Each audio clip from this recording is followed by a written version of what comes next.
31 paintings in 31 days. It's time for another art challenge recap. October just ended, and one of my favorite art challenges of the year ended with it. October is full of art challenges, but the last couple of years I have participated in Peachtober, which is hosted by Furry Little Peach here on YouTube and over on Instagram. I know Inktober is like the original Artober prompt list, but I really like the prompts and also the community around Peachtober. But yeah, I've got 31 days of art to share, so let's dive right in. For day one, we have acorn. I haven't really tried to do squirrels before, so it took a bit to figure out the pose and anatomy and such. This first one is on bee paper, which is 100% cotton, but only 200 GSM, so it's on the thinner side. So you can see it got just a little bit warped. I only had a few pieces of this left, so it'll only show up a few times here, but it works better for pieces like this where I'm not painting a full scene.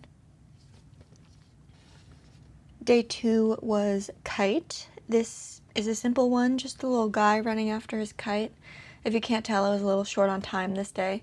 I really do try to make something for every day of a month-long art challenge, but in order to do that without making myself miserable, I don't force myself to go all out if I'm short on time or if a prompt isn't speaking to me. So some of these will be more full scenes, some of them will be more simple. It just depends on the day and, you know, what I was vibing with. Day three is slug, and I really like how this one came out. I didn't realize it at the time, but apparently the Inktober prompt for this day was crown, so I guess it kind of applies to both prompt lists. And I don't know why this is the first thing that popped into my head when I saw the prompt, but it was, and I am very happy with it. Day four was gingham, so here's a snake having a picnic on a sunny day. This one, oh, and the last couple have been on Arch's cold press paper. For day five, we have poppy. I've been practicing my florals, and I'm finally figuring out how I like to approach them in my style, so this one was a fun one to work on, and I'll probably turn it into some sort of sticker or print. Same with a few others here. Day six was ring. If you've watched my channel before, or if you also like to participate in World Watercolor Month, which is in July, you might remember that this year's prompt list also included the word ring. And since I went the jewelry route for that one, I wanted to try something else this time. This one was pretty meditative to make. I really enjoyed it, actually. And I would totally do something like this again. Day seven was strawberry, so here's some mice floating along on a strawberry umbrella. I really like the concept of the strawberry umbrella, and I might want to do something more with that in the future, but we will see. Day eight is one of my favorites. The prompt was leaf, and I wanted to paint a little paragliding mouse. I just started incorporating mice characters into my art challenges in July instead of just the usual cats, and it was fun, so I've continued that a little bit this month, as you can probably tell from this far in. I love this little guy and his overalls. It just came out exactly how I was thinking in my head, which doesn't happen often, so you gotta really appreciate it when it does. And then here is a cat for day 9, which was rope. For day 10, which was critter, I started to get into the fall vibes and also brought the mice back again. The mice felt very fitting for the word critter. Day 11 was seagull, so here's a very annoyed seagull. I don't know what he's annoyed at, but maybe someone stole his food. Day 12 was bark, and I don't do dogs very much, and for some reason this one was especially hard for me. The actual piece here ended up being so simple because none of my sketches and nothing that I was trying was looking the way that I wanted it to, so that is definitely going on the list to practice. But for here we have this little puppy. And then here are some marbles for day 13.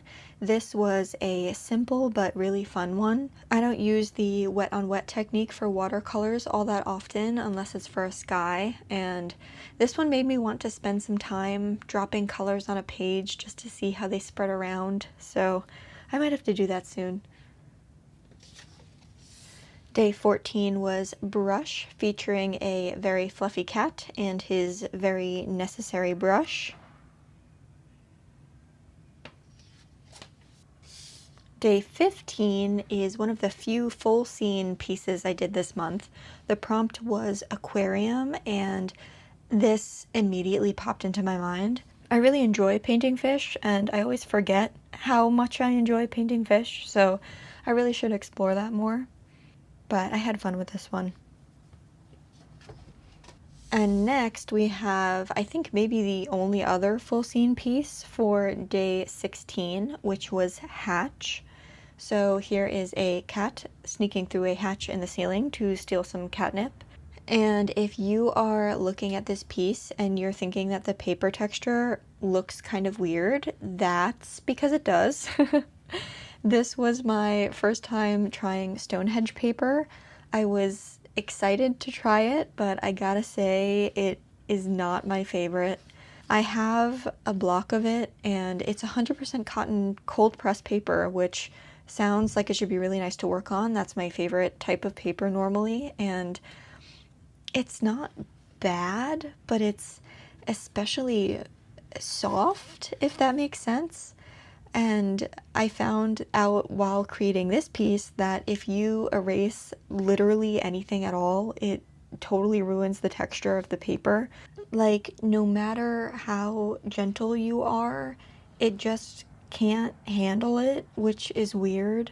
It's on the smoother side for cold press paper, which I don't mind, and it's a nice level of thickness, and it handled the water pretty well. I did do a full wash and there's very little warping, and I didn't tape it down, so all of those are good things, but it just has such a weirdly delicate surface texture. I tried it out for a bunch of the other prompts for this month as well so that I could really experiment more with it, and I've decided it's not for me.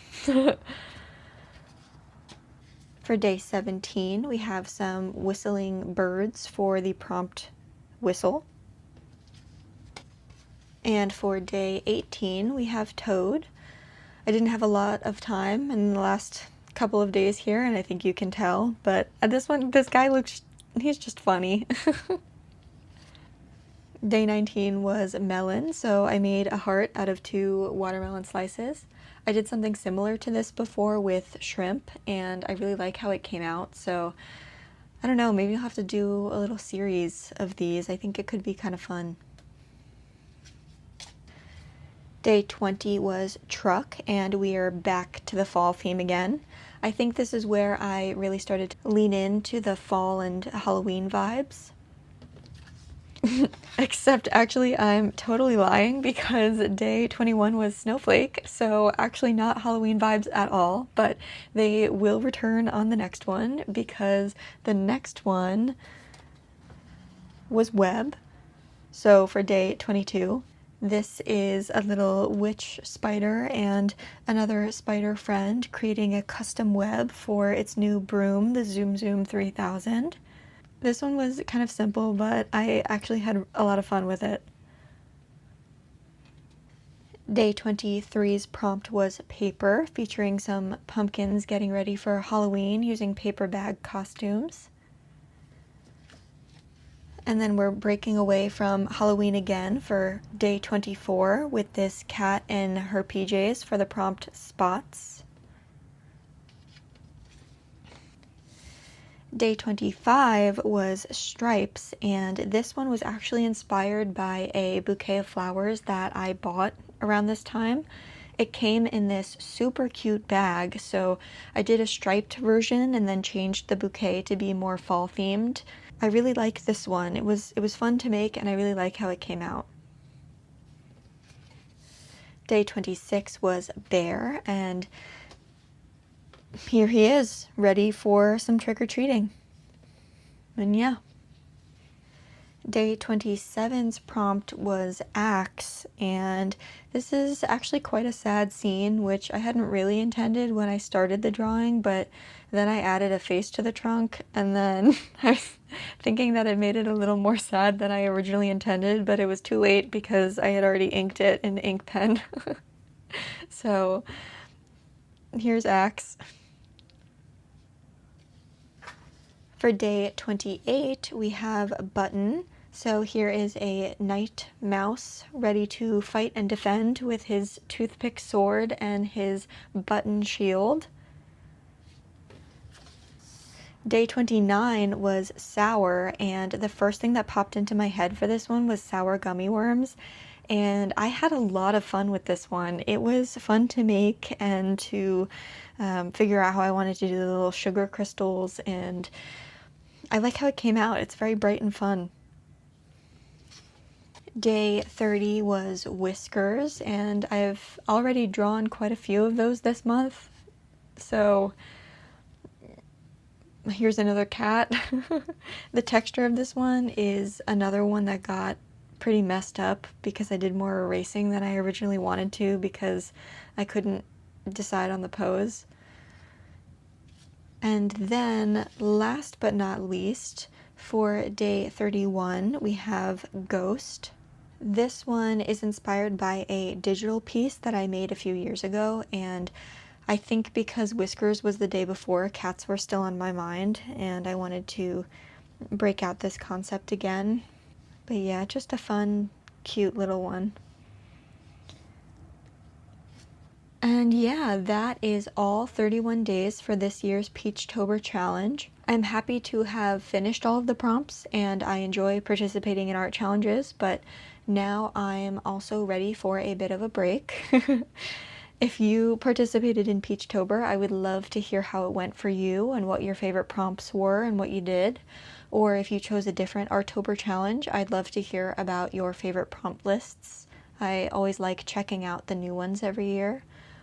I will link the official Peachtober account below, along with the supplies that I used for this month, in case you want to check any of them out. And if you made it this far, thank you. I really super appreciate you. Please leave a like and consider subscribing if you want to see more from me.